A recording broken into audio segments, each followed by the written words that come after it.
shaking, and you feel your heart is breaking. Take my hand, no hesitating. Oh, when you're just so tired of trying, all alone you feel like hiding. Together we'll keep fighting. There's no stopping us. Hold on, we're gonna make it. We're gonna make it. Don't stop now. Hold on, we're gonna make it. We're gonna mountains too high we can climb it. Feel this, we're taking the moment. There's no stopping us. Hold on, we're gonna make it. We're gonna make it. Can you see the sun is shining like a new hope? Feel it rising, coming over the horizon. There's no stopping us. Hold on, we're gonna make it. We're gonna make it. Don't stop now. Hold on, we're gonna make it. We're gonna mountains too high we can climb it. Feel this, we're taking the moment. There's no stopping us. Hold on, we're gonna make it. We're gonna make it. Don't you give up, don't you give up on me. Don't you give up, don't you give up now. Don't you give up, don't you give up on me. Don't you give up, don't you give up now. Don't you give up, don't you give up on me. Don't you give up, don't you give up now. Don't you give up, don't you give up on me. Don't you give up, don't you give up now. There's no stopping.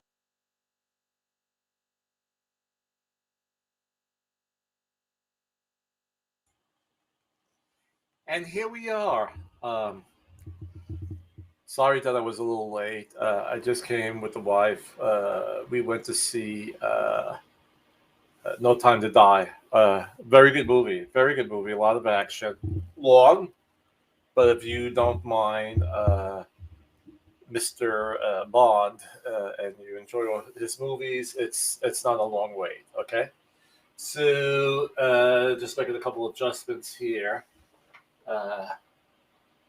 It's getting darker so much earlier now. So trying to brand up the place a little bit. Okay. So it's October 9th, 2021. I hope you are all doing well.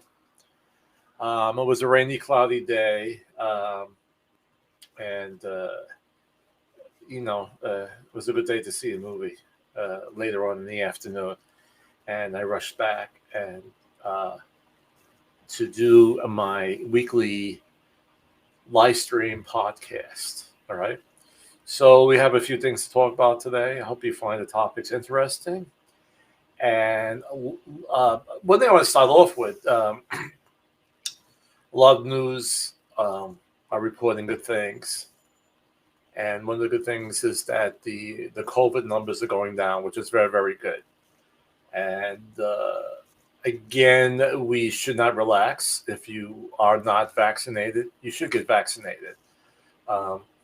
It hasn't been that cold yet, but, well, in the South, it takes a little bit longer to get cold. Up north, by now, you're going to have the chilly nights, and people are not hanging out. I mean, it's a little after 7.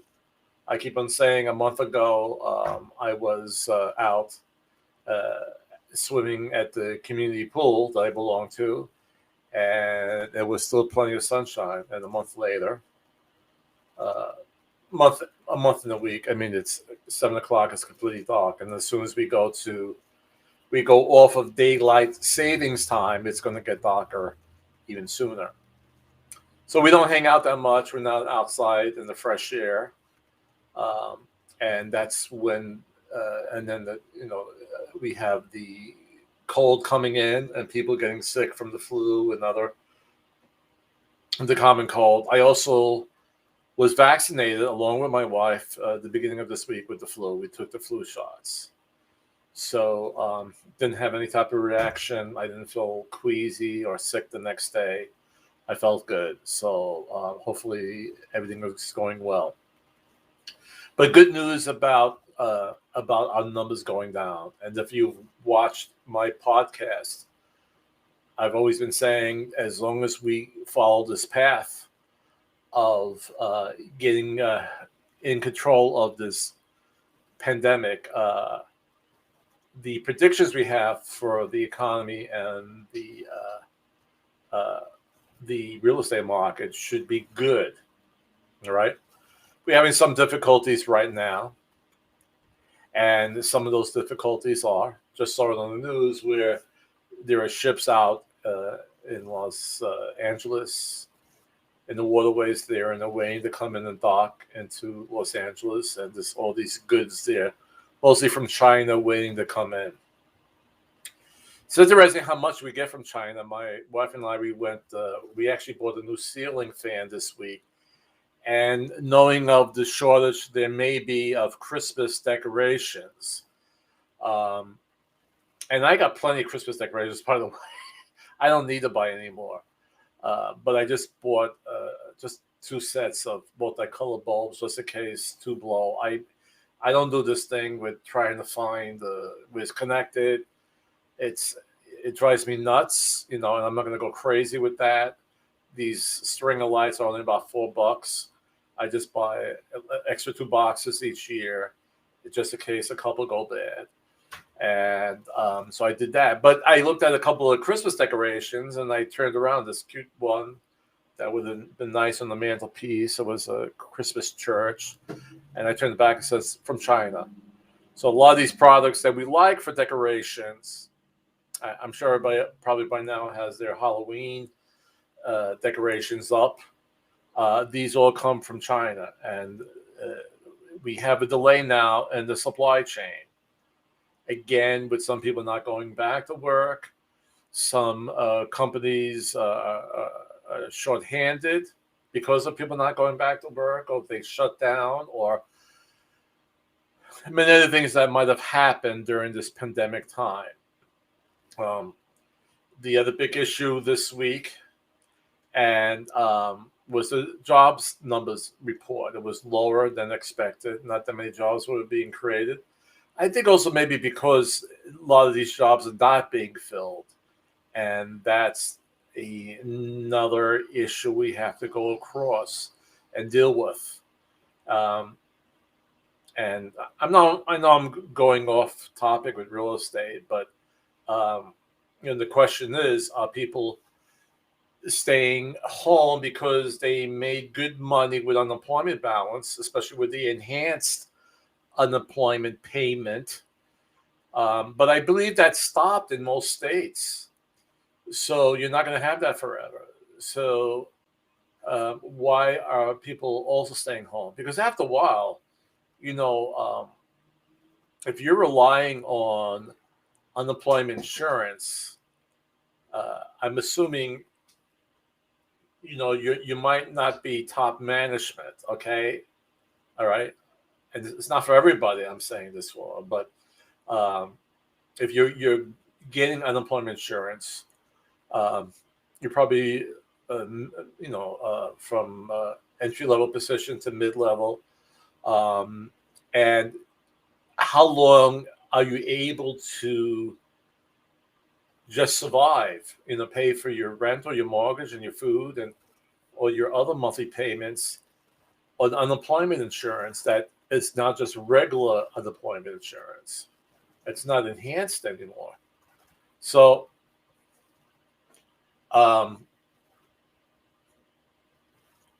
so how are you getting by? That's my question. And after a while, maybe because of the pandemic and you weren't going out a lot, eating out a lot, and going on vacation, So you might have a little more money in the bank, but that's not going to last forever. So what's going to happen now? One um, idea, one hypothesis, okay, one opinion is that people with children, they realize that, well, if one parent could stay home and watch the kids, um, they're better off than having to pay for daycare and going for a minimum wage job, because they probably will end up either breaking even, or maybe the money that's made for the parent who's going to work and not watching the children, it may not even be enough to pay for daycare. And we need help with this, because daycare is very expensive. Thank goodness, when my wife and I had our children, it was when daycare wasn't too outrageous, but now it is. And it'll be nice to get help for this. Okay. Now, is that a form of socialism? I don't know. I don't want to go into that, but we either have to raise the minimum wage, or I mean, even $15 a month is not a lot. Okay, I mean $15 an hour is not a lot, and everybody's saying, who are against $15 an hour, they say, oh, then they'll just stay at that, that low entry job, and they won't try to move up and go into management and classes, but you're still just breaking even at $15 an hour. That $15 an hour should give you, all right, maybe I don't have to do a second job, and I'll take some classes now, and I'll see if my company has a management trainee program. But at $7.50 an hour, whatever, that's it really, with today's inflation. I remember when I was working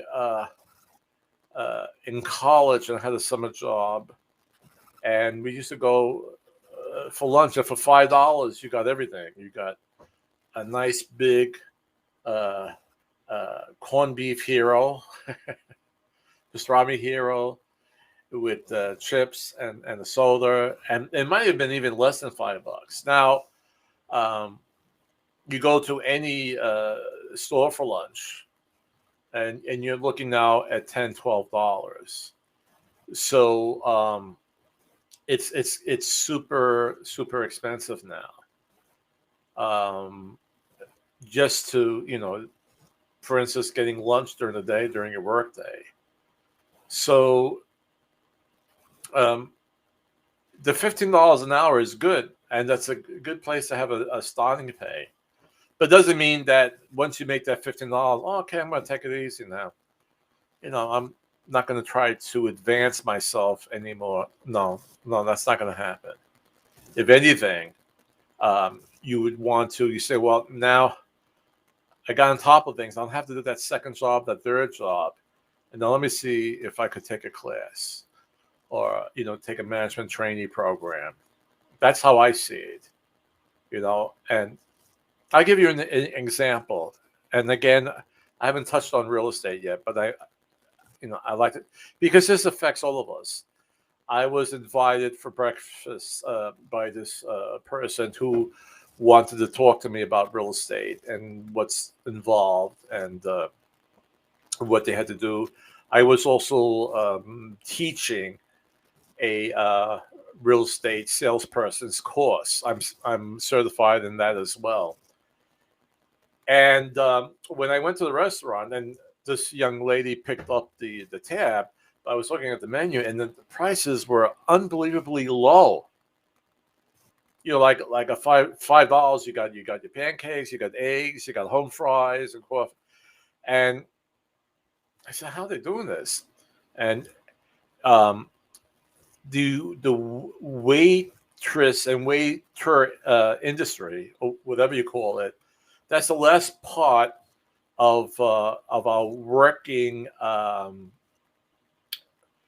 people that are able to get paid below the minimum wage because they receive tips.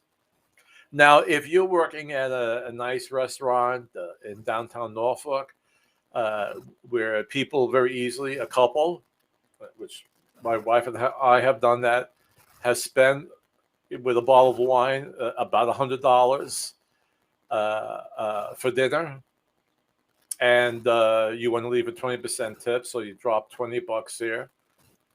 So in the evening, if you got 3 or 4 tables and you're making $20 per table, an extra $80 is not bad.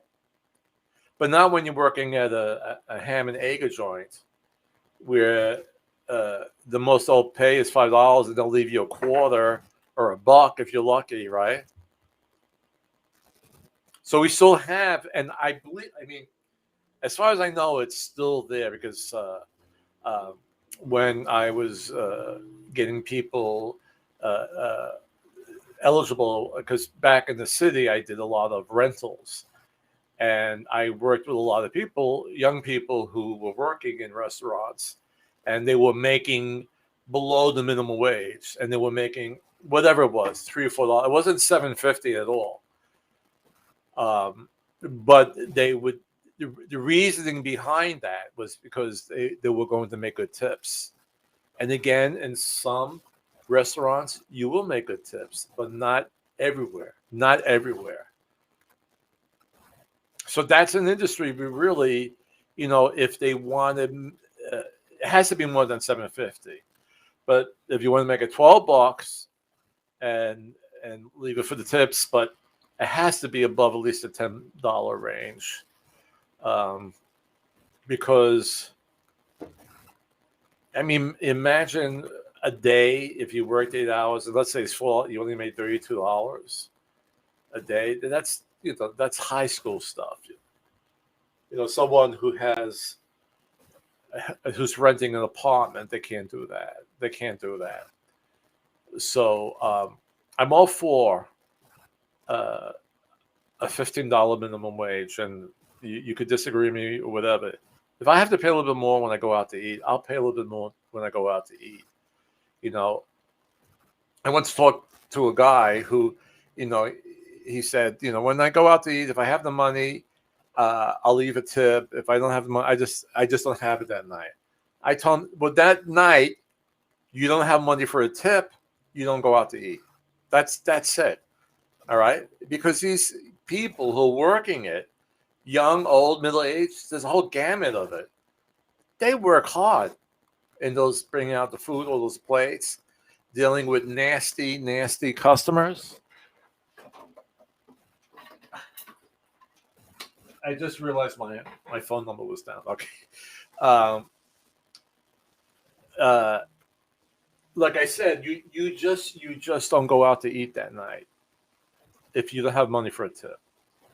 Plain and simple. You run to Burger King, go to the drive-thru, McDonald's, whatever, but you don't go to a restaurant and sit down and not leave a tip. Okay? All right, so what are we going to talk about with real estate? Okay, let me do my little intro.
All right. Okay.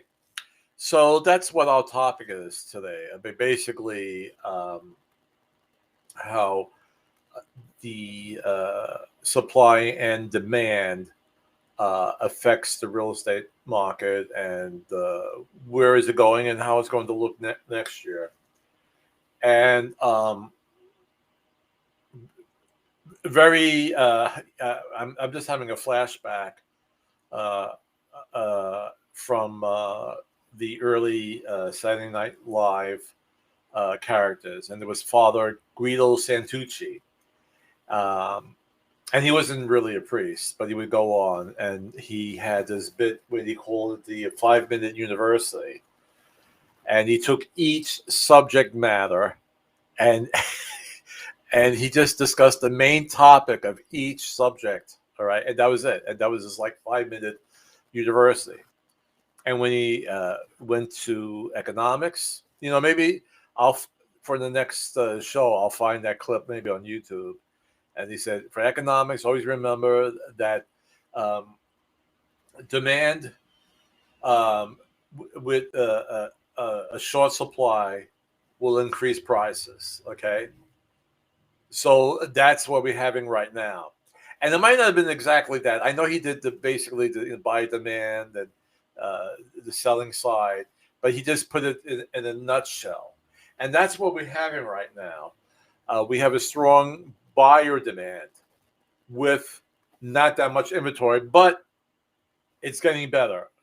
There are more people now putting their homes on the market because we're getting in control of COVID-19. Now, even with today's news that they're reporting, and not just today, but the last few days where COVID cases are going down, it's still high, but it looks like we might be getting in control of this, all right? And there's more sellers feel comfortable, with putting their homes on the market, all right? That will increase supply and there will be less competition, all right? Let's say about 6 months ago, there were maybe up to about 12 offers per house that went on the market, all right? And sometimes by the next day, they were in contract. Now it's about 4. I would say an average of 4.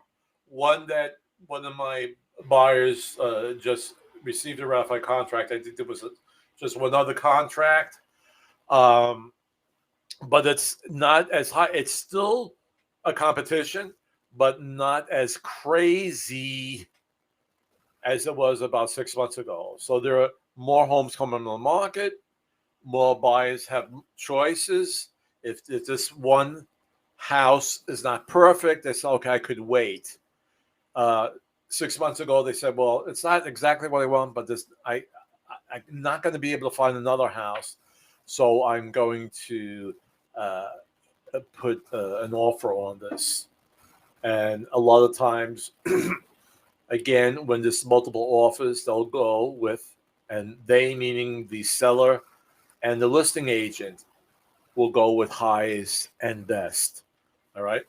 And I got to make a chart for this, but sometimes highest and best doesn't always mean the highest amount that they're offering.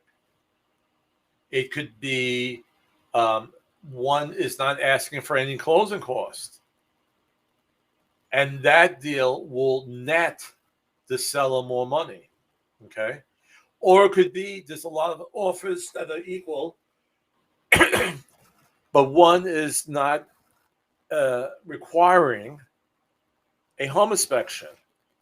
So there's not this delay time once the contract is ratified, right? Both buyers and sellers are in a mutual agreement, okay? If there's a home contingency is on it, meaning that we're going to do a home inspection, all right? Now there's a little bit of a delay.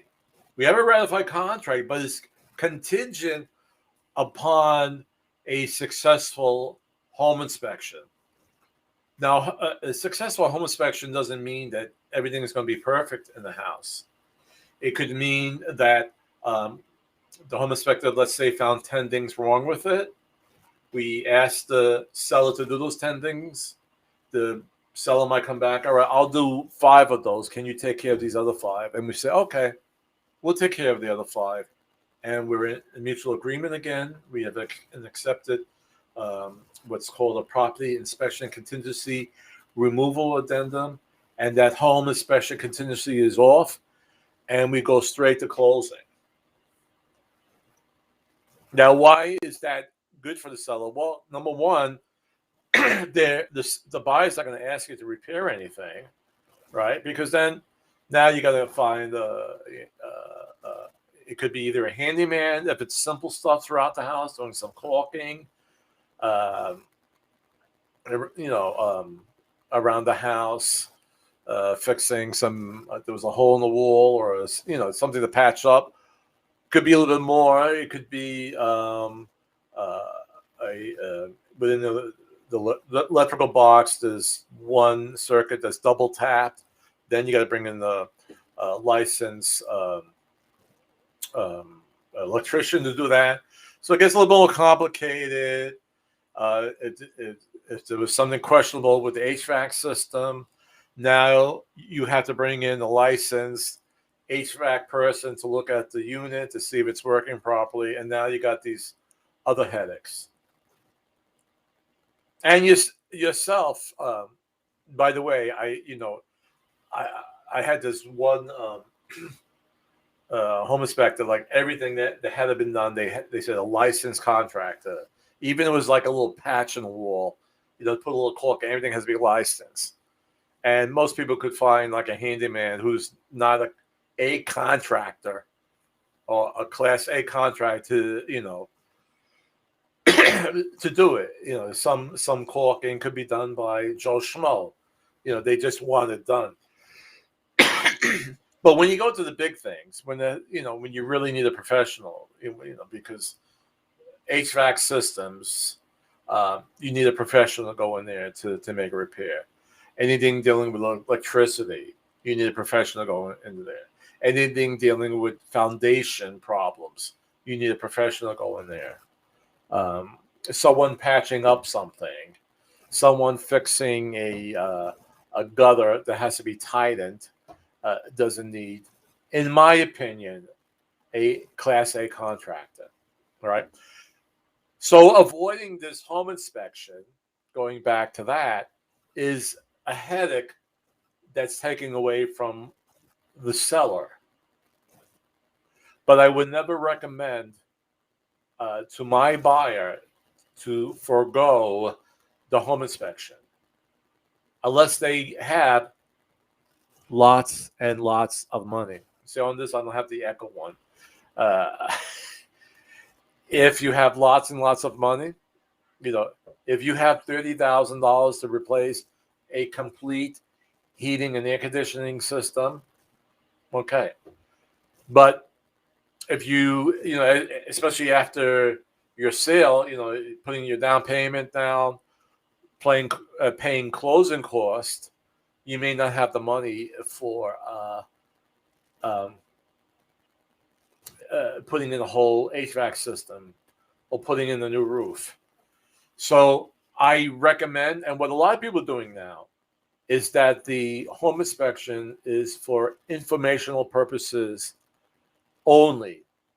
So if you go in there and you find out that the HVAC system is on its last legs, and you say, no, I don't want to bother with that, I'm not going to do it, and then you ask to be released from the contract, has to be done within a certain time period, and you get your earnest money deposit back. So you should always do a home inspection. Okay. So, and I'm seeing that more now. When, again, going back about 6 months when I was looking for properties for my buyers, and all of a sudden I would look at properties that went on, let's say, the market like 10/6, October 6th, and October 9th it was already pending. This is how I know there was no home inspection on it, because it could be ratified and I see that there's a contingency on it, and usually it says home inspection is being done. But when it goes straight from newly listed to pending, I know they forego the home inspection, but it's not a good idea. So let's look. I've been talking a lot. My goodness. Let's get my graphic up here. Okay. How does supply and demand tell us about today's housing market? All right. So let's scroll down a little bit. And right on the top here, there's a well-known economic theory. Let me get my little highlighter. Of supply and demand that explains what happens with prices in the current real estate market. Put simply, when demand for an item is high, prices rise. When the supply of this item increases, prices fall. Of course, when demand is very high and supply is very low, prices can rise significantly. And that's what's happening right now, okay? So why are prices rising? According to the latest Home Price Insights reports from CoreLogic, home prices have risen 18.1% since this time last year. But what's driving those increases?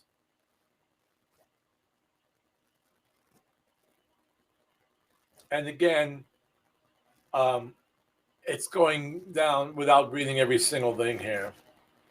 It's again with the amount of buyers and the amount of homes on the market.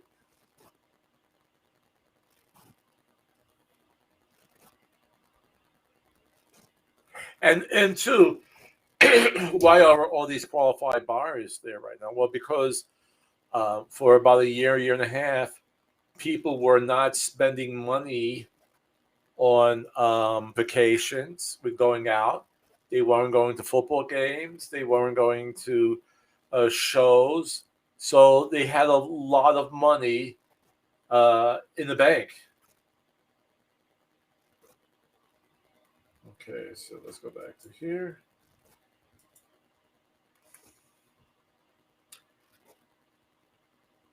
So, and they said, well, let me use this house. I mean, let's use this extra money now to purchase a home. And if it needs work, I'll do it. Okay.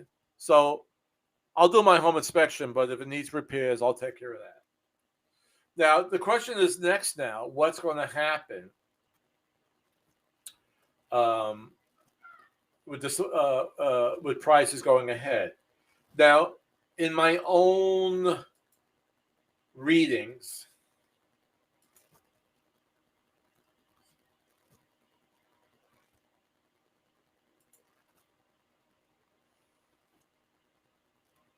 the supply of homes will greatly affect where prices head over the coming months. Many forecast prices will continue to increase, but they'll likely appreciate at a slower rate. Buyers hoping to purchase the home of their dreams may see this as welcome news. In this case, perspective is important. A slight moderation of home prices does not mean prices will depreciate or fall. Price increases may occur at a slow pace, but experts still expect them to rise. And here's the predictions from the mortgage banking industry, from Freddie Mac.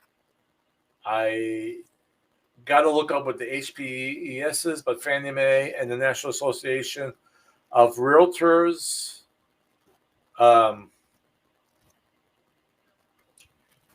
It goes up from 6.2% down to 4.4%, with an average of 5.2%.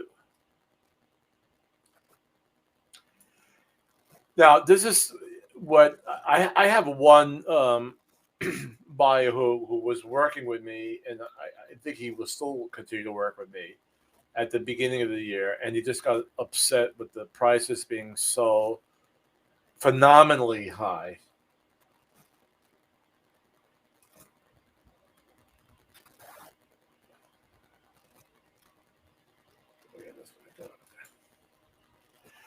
And he said, I'm just going to wait. It's just outrageous. And with the multiple offers.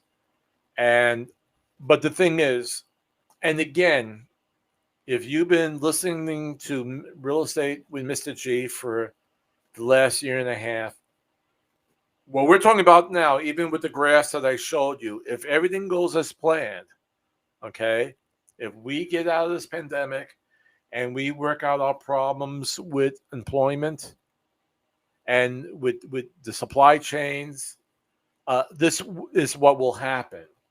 And we'll see prices will rise, but they won't go higher than about 5.2%. From last year's was 18.1%. That's a lot. But as long as we follow this path, they're not going down. Okay? As long as we get control of everything, we get out of the pandemic, we get people back to work, and getting people back to work is going to help also with the movement of our goods from the ports, right?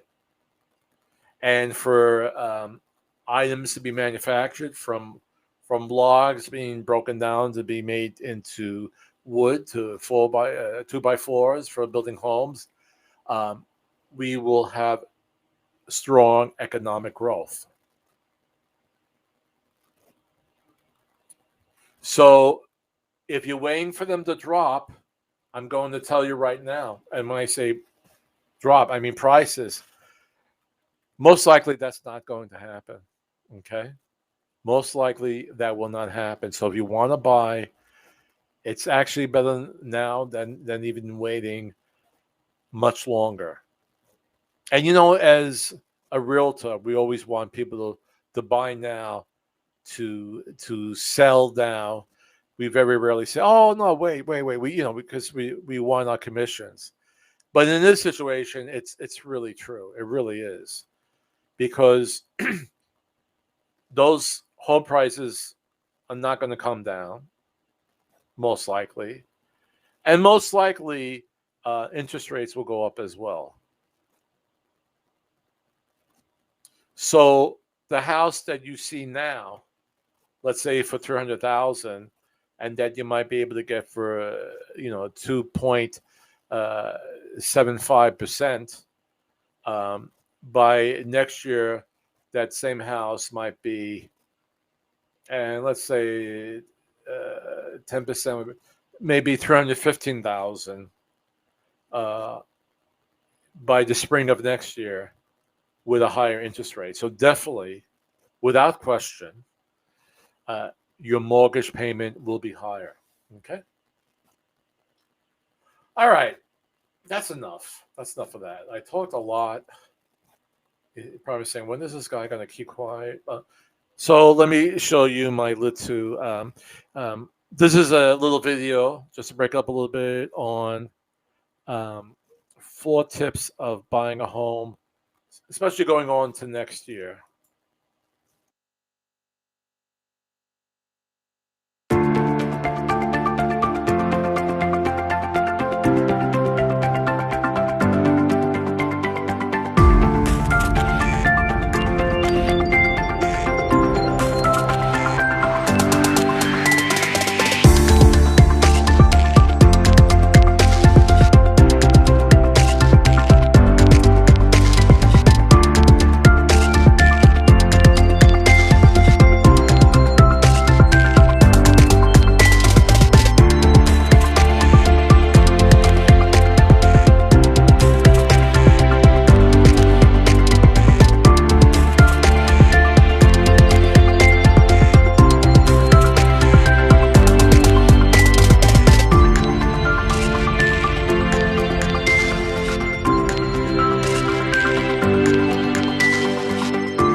So a lot of good ideas. Well, 4 tips on preparing to purchase a home going next year. Remember, and you see my page on my blog for resource materials, and we have let's see if I got this right. Things to consider when buying a home for fall of 2021. Also, things to consider when selling your house, fall 2021 edition. All right, and these are updated quarterly. So I probably in January will have a winter one. All right, so that's on my blog site. I have a website and then a blog site with all my very interesting articles, and I'm having it's. Oh, by the way, I got a special email from WordPress, and my blog site has been viewed 5,000 times, which I think is pretty good. And that's a lot of people viewing it. I'm getting people sending me articles from Bankrate, from money.com to post on my website. Another one came in this week. I forgot where it was from. And so it's getting a lot of coverage. I'm happy about that. My question is, should I start charging a subscription? I don't know. So for the near future, no. I think I'll keep it the way it is. But who knows? Maybe I'll just, let the money come back in from the block, and just sit back and enjoy. But right now it's free, okay? And I'm probably going to keep it free anyway. Though my wife doesn't want me to keep it free. She said, "Why don't you make money from it, for crying out loud?" So, let's see. What do I have? So I hear from my producer William Burgess that we might have a celebrity in the audience. Yes, great news. We have a famous celebrity in the audience. He is a Spanish ventriloquist and comedian. His popularity grew with his frequent television appearances on CBS, The Ed Sullivan Show during the 1950s and 1960s. Later, he became popular with another generation of fans on The Muppet Show. Ladies and gentlemen, Mr. Senior Wences.